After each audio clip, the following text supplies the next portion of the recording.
Welcome to 30-Second Chances, where we ask deep, contemplative questions and provide far too little time to formulate thoughtful, reflective answers.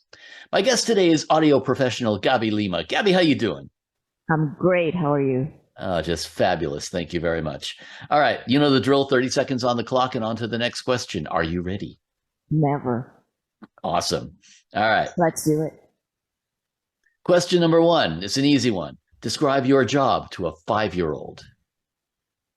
Oh, my job. You know when you go to a show and there's someone in the back like working on some equipment on a console, and that's me. I'm that person. And when you're at a studio and someone's making a record, and there's someone who's like working with a lot of complicated equipment. That's me. So I make records and I make sure when you go to a show you can hear it. What's a record? I know, right? Okay, when you pull up your phone and listen to a song. Oh! Next question. All right. Tell me about an irrational fear or a strange belief you had as a small child. Pressure cookers and leather pants for the same reason. Whoa. They might explode on you.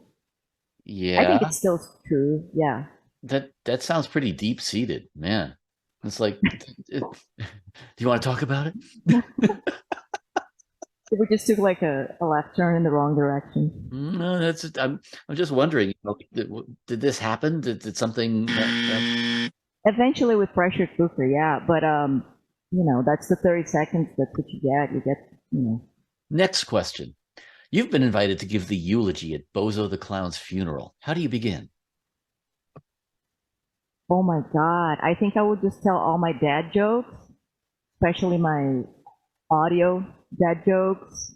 And then I would say like, see, this guy was a much better comedian. Okay.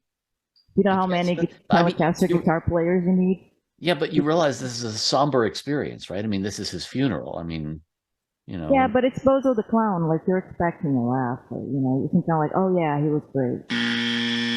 Maybe, okay. Yeah. Fair enough. Okay, next question. What's the strangest or most embarrassing thing you've ever done while distracted, sleep deprived, under the influence, or otherwise on autopilot?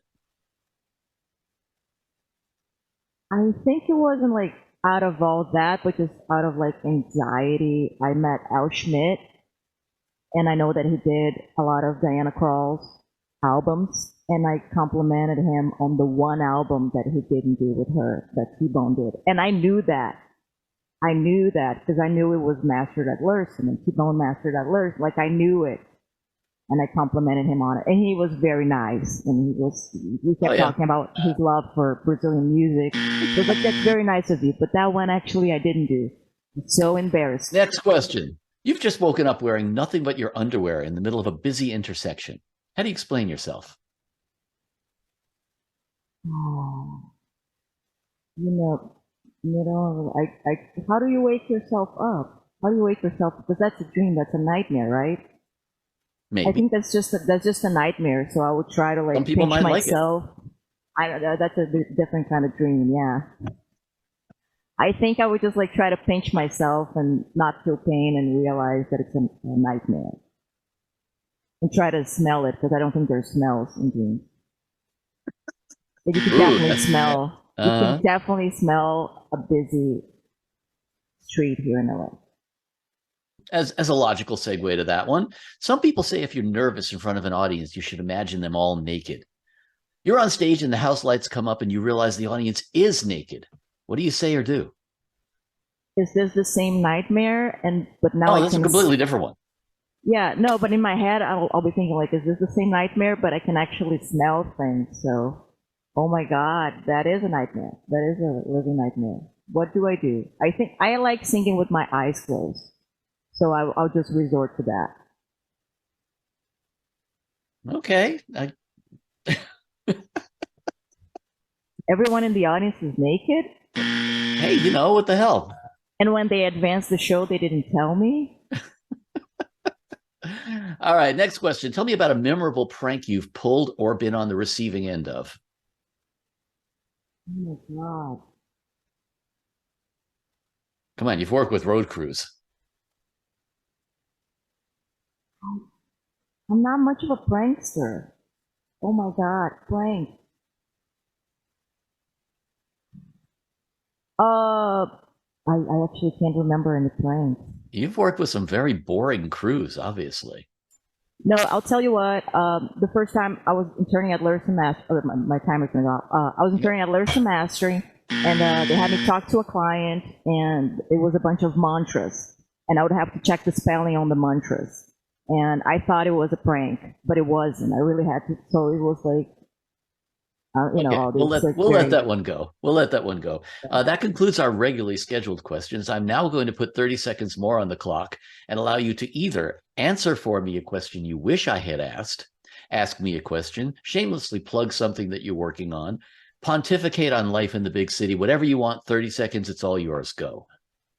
I would like to talk about something that I learned this Sunday that I wish I knew before.